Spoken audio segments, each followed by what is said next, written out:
بسم الله الرحمن الرحيم لتجدن أشد الناس عداوة للذين آمنوا اليهود والذين أشركوا ولا تجدن أقربهم مودة للذين آمنوا الذين قالوا إنا نصارى وقال النبي صلى الله عليه وسلم من قتل دون نفسه فهو شهيد ومن قتل دون ماله فهو شهيد ومن قتل دون وطنه فهو شهيد ومن أقوال السلف رحمهم الله حب الوطن من الإيمان صدق الله مولانا العظيم وصدق رسوله النبي الكريم ونحن على ذلك لمن الشاهدين والشاكرين والحمد لله رب العالمين. موقر نائب ناظم صاحب اور دیگر محترم اساتذہ کرام اور مختلف شعبوں کے عزیز طلباء، یہ بات ہمیں اور آپ کو اچھی طرح معلوم ہے کہ آج 15 اگست یوم آزادی ہے، اور یہ بات بھی ہم جانتے ہیں کہ ہمارا ملک ہندوستان کچھ باہری سازشوں خصوصاً انگریزوں کی مکاریوں کی وجہ سے ہمارا ملک غلام ہو گیا تھا اور تقریباً 350-400 سال تک غلام رہا. پھر بڑی جدوجہد بڑی قربانیوں کے بعد ہمارا یہ ملک آزاد ہوا. اگر ہم تاریخ کی کتابوں کو خصوصاً ہندوستان کے آزادی کے سلسلے میں جو کتابیں تصنیف کی گئی ہیں، ہمارے علماء نے جو تحریکات چلائی تھی ان عنوان سے جو کتابیں لکھی گئی ہیں، اگر ہم اوراق کو اٹھا کر دیکھیں تو یہ بات معلوم ہوتی ہے کہ سن 16ویں صدی عیسوی میں واسکو ڈی گاما کے قیادت میں انگریزوں کا ایک وفد، ایک جماعت ہندوستان تجارت کی غرض سے آیا تھا. مقصد تو تجارت ظاہر کرنا تھا، لیکن دراصل ہمارے اس ملک کو انہیں ہتھیانا تھا، غلام بنانا تھا. پھر جب دیکھا انہوں نے کہ مغلوں کی بادشاہوں کی پکڑ عوام پر ڈھیلی ہو رہی ہے اور سلطنت مغلیہ دھیرے دھیرے کمزور ہو رہی ہے، تو انہوں نے اپنے مقاصد کو بروئے کار لانا شروع کیا، اور دیکھتے ہی دیکھتے چند سالوں میں وہ ہندوستان کے بعض صوبوں پر حکومت شروع کر دی. ایک مرد مجاہد تھا دلی کے اندر، ہم انہیں شاہ عبدالعزیز رحمۃ اللہ علیہ کے نام سے جانتے ہیں، اور یہ ہستی تا قیامت جانے جائے گی انشاءاللہ. انہوں نے ان کے ناپاک ارادوں کو بھاپ لیا اور انہوں نے یہ فتویٰ دیا سن 1707-8 کے آس پاس میں کہ اب ہمارا ملک ہندوستان غلام ہو چکا ہے، اب ہمیں اسے آزاد کرانے کے لیے لڑائی لڑنی چاہیے، کیونکہ یہ دارالحرب ہو چکا ہے، دارالاسلام نہیں ہے، اور یہاں جن غداروں نے، جن باہر کے لوگوں نے قبضہ کر لیا ہے، وہ صرف مسلمانوں ہی کو نہیں بلکہ اہل وطن کو چن چن کر مار رہے ہیں، ان کو ستا رہے ہیں، ان کی جائیداد پر قبضہ کیا جا رہا ہے اور ان کو دنیا سے مٹانے کی کوششیں ہو رہی ہیں. میں قربان جاؤں اس مرد مجاہد کی رائے اور سوچ اور دور اندیشی پر کہ جہاں تک بڑوں کی نظر نہیں پہنچی، اس مرد مجاہد نے فتویٰ دیا کہ اب ہندوستان میں انگریزوں سے جنگ فرض ہو چکا ہے. اسی کا نتیجہ تھا کہ سب سے پہلے نواب سراج الدولہ جو مرشد آباد کے اس وقت حاکم تھے، انگریزوں کے خلاف سب سے پہلی منظم لڑائی لڑی سن 1757 عیسوی میں. لیکن افسوس صد افسوس کہ ان کی یہ شکست اپنوں کی غداری اور اپنوں ہی کی بے ایمانی کی وجہ سے ہوا. ان کا ایک وزیر تھا، میر جعفر نام تھا، شیعہ تھا، اور اس نے غداری کی اور وہ انگریزوں سے مل گیا، جس کی وجہ سے ان کو پلاسی کے میدان میں شکست اٹھانی پڑی اور صوبہ بنگال انگریزوں کی حکومت میں چلا گیا. یہ بات ہمیں ذہن نشین رکھنی چاہیے کہ ہمیں نہ تو غیروں پر بھروسہ کرنا چاہیے، خصوصاً یہود و نصارہ پر، اور نہ ہی شیعہ حضرات پر. یہ شروع ہی سے مسلمانوں کے خلاف سازشیں کرتے رہے، اسلام اور مسلمانوں کو دنیا سے مٹانے کے در پہ رہے. اور ابھی تازہ واقعہ دیکھ لیجئے کہ اسماعیل ہنیہ کو اپنے ملک ایران بلا کر شہید کروا دیا، یہ انہی کی ناپاک سازشوں کا نتیجہ۔ تو یہ میر جعفر شیعہ تھا جس نے اس وقت اپنے آقا نواب سراج الدولہ کو دھوکہ دیا اور انگریزوں کا پٹھو بن بیٹھا، جس کی وجہ سے ان کو شکست ہوئی۔ لیکن مسلمانوں نے جو جنگ آزادی کی تڑپ حضرت شاہ ولی اللہ محدث دہلوی نے ان کے اندر پھونکی تھی، وہ سلسلہ چلتا رہا۔ پھر 1783 یا 87 میں سلطان ٹیپو رحمۃ اللہ علیہ نے ان کے خلاف زبردست لڑائی لڑی اور بہت قریب تھے کہ وہ فتح یاب ہوتے، لیکن ان کا بھی ایک شیعہ وزیر میر صادق نے دھوکہ دیا اور انگریزوں سے وہ بھی جا ملا، جس کی وجہ سے ان کو ناکامی اٹھانی پڑی اور یہ کہتے ہوئے شہید ہو گئے۔ تو آج مہاتما گاندھی کو جو بابائے قوم کہا جاتا ہے، یہ بھی مسلمانوں ہی کا دین ہے۔ میرے دوستو، ایک لمبی قربانی ہے مسلمانوں کی، کہاں تک تفصیل بیان کی جائے۔ 1783 میں یا 87 میں ٹیپو سلطان کے بعد سلسلہ بند نہیں ہوا، چلتا رہا۔ مجاہدین جہاد کرتے رہے، انگریزوں کے خلاف جنگ لڑتے رہے، اپنی جانوں کی مالوں کی قربانیاں دیتے رہے، یہاں تک کہ 1857 کا وہ زبردست انقلاب ہوتا ہے۔ لیکن اس وقت مسلمانوں کے پاس یا تو اتنا نظم و ضبط تھا جو انگریزوں کے پاس تھا، اتنا ساز و سامان تھا، پھر کچھ اس میں بھی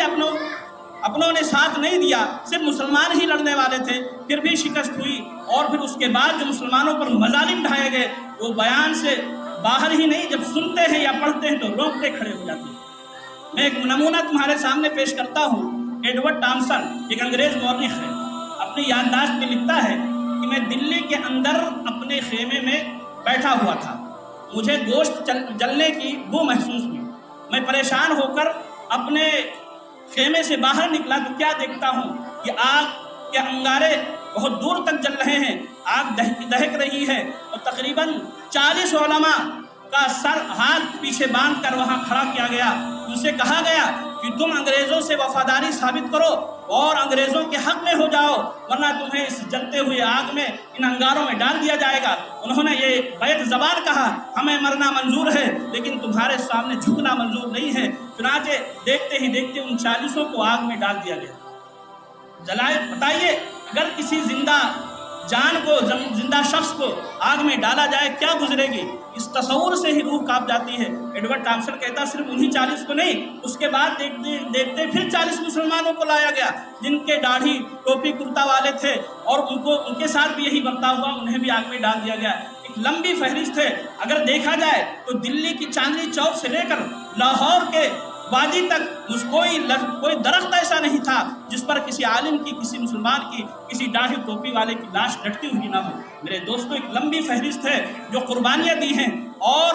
آپ ان قربانیوں کو دیکھیے اور یاد کیجیے۔ میں یہ بات کر رہا تھا کہ کبھی مشرکین پر، کبھی غیروں پر، خصوصاً شیعہ پر کبھی بھروسہ نہیں کرنا چاہیے۔ قرآن نے بھی اس کی ہمیں تعلیم دی ہے، جو ہم نے آیت کریمہ آپ کے سامنے تلاوت کی تھی، اس میں اللہ تبارک و تعالیٰ نے یہی کہا ہے کہ اگر آپ غور کریں دنیا کے مختلف مذاہب میں، مختلف قسم کے لوگوں میں، تو مسلمانوں سے سب سے زیادہ دشمنی رکھنے والے یہودی ہوں گے اور مشرکین ہوں گے۔ یہودی اور مشرکین یہ مسلمانوں سے سب سے زیادہ دشمنی رکھتے ہیں۔ آپ اس کا نمونہ فلسطین میں دیکھ لیجیے، یہودیوں اور فلسطینیوں کا جنگ چل رہا ہے، کس طرح وہ بے دردی کے ساتھ نہتے کمزور بچوں اور مسلمانوں پر جو ہے بمباری کر رہے ہیں، ان کو تحقیق کر رہے ہیں۔ دنیا انسان کی جو انسانی ضروریات ہوتی ہیں، کھانے پینے کی چیزیں، وہ بھی ان تک نہیں جانے دے رہے۔ یہ دشمنی ان کو ازل ہی سے ہے مسلمانوں سے، اور کبھی وہ مسلمانوں کے حمایتی نہیں بن سکتے۔ اس کے برخلاف مسلمانوں سے جو تھوڑی بہت محبت رکھتے ہیں، غیروں میں وہ عیسائی ہیں، انگریز ہیں۔ انگریزوں سے جب ہمارا یہاں مقابلہ ہو رہا تھا، ہم انگریزوں سے جنگ آزادی کی جنگ لڑ رہے تھے، آزادی کی جنگ لڑ رہے تھے، اس وقت جو مجاہدین تھے ان سے مقابلہ ہوتا تھا۔ مجاہدین کے گھروں پر وہ حملہ نہیں کرتے تھے، ان کے بچوں کو، ان کے عورتوں کو عام طور پر نقصان نہیں پہنچاتے تھے، جو مجاہدین ہوتے تھے انہی کو۔ اس سے پہلے آپ افغانستان میں دیکھ لیجئے، جب انگریز نے وہاں حکومت جو ہے اٹیک کیا اور حملہ کیا، تو وہ بھی مجاہدین سے لڑتے تھے، مسلمانوں کے گھروں پر، عوام کے گھروں پر بمباری نہیں کرتے تھے۔ قرآن یہ کہتا ہے کہ مسلمانوں سے جو مودت و محبت اگر غیروں میں پائی جائے گی تو وہ عیسائیوں کے اندر ہوگی۔ مسلم شریف کی روایت میں کتاب الفتن و اشراط الساعہ میں حضرت عمرو بن عاص رضی اللہ عنہ کا ایک قول مذکور ہے، اس میں اللہ کے نبی صلی اللہ علیہ وسلم نے فرمایا کہ قرب قیامت میں دجال کے خروج سے پہلے عیسائیوں کی کثرت ہوگی۔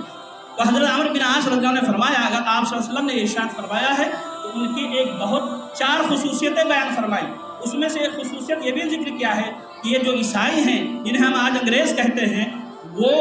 لوگوں کو بادشاہ اور حکومت کے ظلم سے زیادہ بچانے والے ہیں۔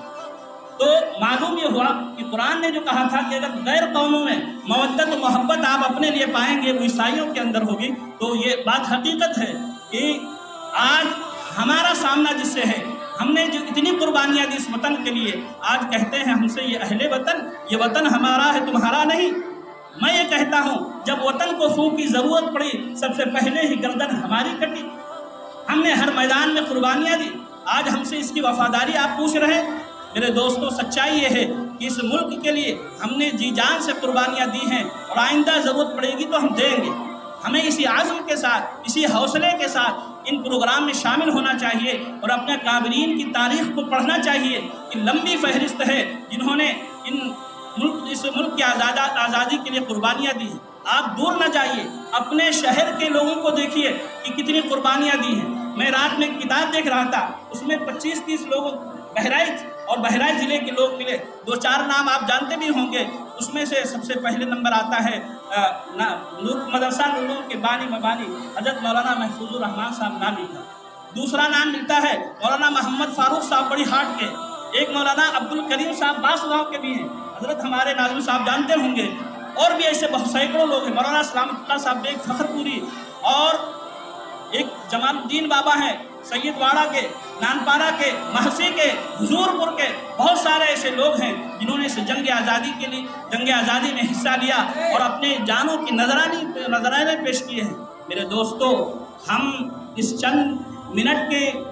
وقت میں یا چند منٹ کی باتوں میں ہم آپ کو کیا کیا بتائیں، اس لیے ہماری آپ سے گزارش یہ ہے کہ آپ کے یہاں کتب خانہ ہے، کتب خانے میں کتابیں ہیں، جنگ آزادی کے تعلق سے ہمارے علماء کا